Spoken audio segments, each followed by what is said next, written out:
Bertrand Russell tuvo diferentes intereses, siendo los primeros los matemáticos y combinándolos después con los filosóficos, históricos y sociales.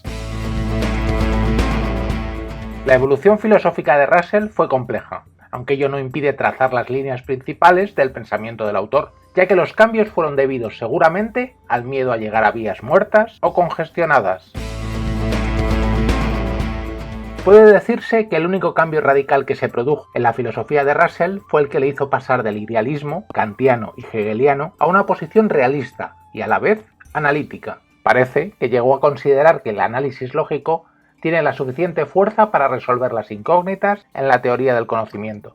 También, en la misma dirección, concluyó que la lógica está en la base de toda filosofía. Muy importante en Russell es el denominado atomismo lógico, que él mismo definía de la siguiente manera: la filosofía por la cual abogo es considerada generalmente como una especie de realismo y ha sido acusada de inconsistencia a causa de los elementos que hay en ella y que parecen contrarios a tal doctrina. Por mi parte, no considero las disputas entre realistas y sus opositores como fundamental. Podría alterar mi punto de vista en ella sin cambiar mi opinión sobre ninguna de las doctrinas que más deseo subrayar. Considero que la lógica es lo fundamental en la filosofía y que las escuelas deberían caracterizarse por su lógica más bien que por su metafísica. Mi propia lógica es atómica y este es el aspecto que deseo subrayar. Por lo tanto, prefiero describir mi filosofía como un atomismo lógico más bien que como un realismo con o sin adjetivo. A pesar de ello, otra tendencia fuerte en el pensamiento de Russell es el empirismo, siempre sin abandonar sus posiciones logicistas.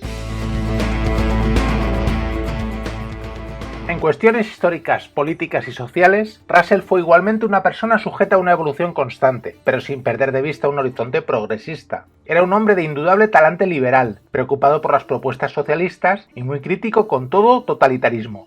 También hay que recordar que Russell era un profundo pacifista, que se opuso a la Primera Guerra Mundial, sufriendo cárcel por ello, y que solo aceptó combatir los evidentes peligros del fascismo en la Segunda Guerra.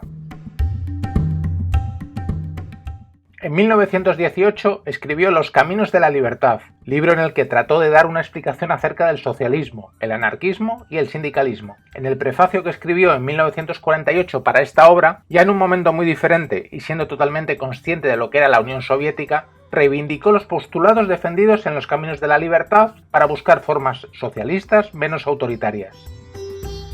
Justo es decir que después de la Segunda Guerra Mundial mostraba una tendencia menos proclive al anarquismo, ya que consideraba necesaria una ley severa para combatir la pobreza imperante. Él mismo se describía a sí mismo de una forma muy pesimista tras las crueldades de los sistemas totalitarios nazi y soviético. Consideraba que, desgraciadamente, el hombre tenía un impulso tiránico, que al menos en ese momento era necesario controlar. No obstante, creemos que puede decirse que nunca abandonó sus esperanzas socialistas, siempre considerando que era necesario salvaguardar toda la libertad posible en ese sistema.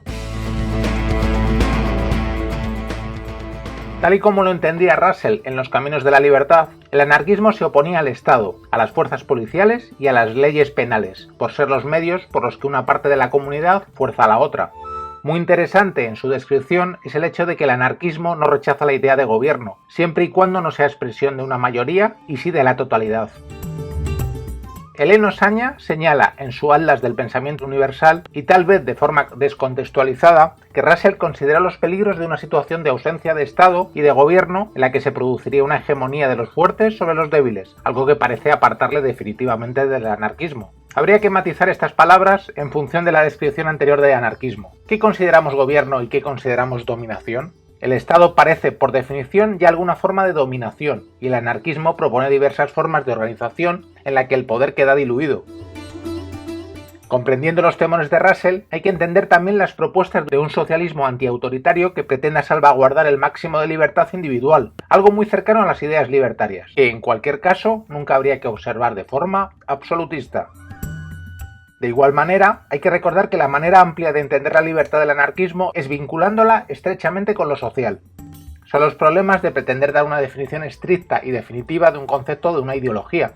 Russell consideró, en cualquier caso, que un gobierno de la mayoría podría ser tan despótico como uno de una minoría. Pensar que las mayorías poseen una especie de derecho divino es un dogma tan alejado de la verdad absoluta como cualquier otro. Como el mismo Russell reflejó en sus memorias, la parte más abstracta de la filosofía cada vez le interesó menos, y los problemas de la humanidad le absorbieron cada vez más. A pesar de todo, consideró hasta el final que la humanidad resurgiría, gracias al pensamiento claro y a un sentimiento benévolo, y fundaría una sociedad en la que se daría la tolerancia mutua que él ya no estaba viviendo, y en la que se desterraría toda violencia. Recordó siempre que la mera acumulación de conocimiento práctico no es mucho sin el incremento de la sabiduría y el constante aprendizaje de lecciones nuevas. Las enseñanzas morales y las intelectuales deberían ser indisociables para siempre. Personalmente hemos encontrado cada obra de Russell de una gran valía a todos los niveles. Para quien tenga serios problemas vitales, no hay un mejor texto que el de La conquista de la felicidad. Los que estén reñidos con el hedonismo y todavía arrastren la imposición jerárquica de que el trabajo es una virtud, tienen que leer Elogio de la ociosidad. Pensamos que una alternativa saludable a la religión en las escuelas es la lectura de ¿Por qué no soy cristiano? Innumerables obras que nos sumergen en el conocimiento y amplían nuestro horizonte racional y moral.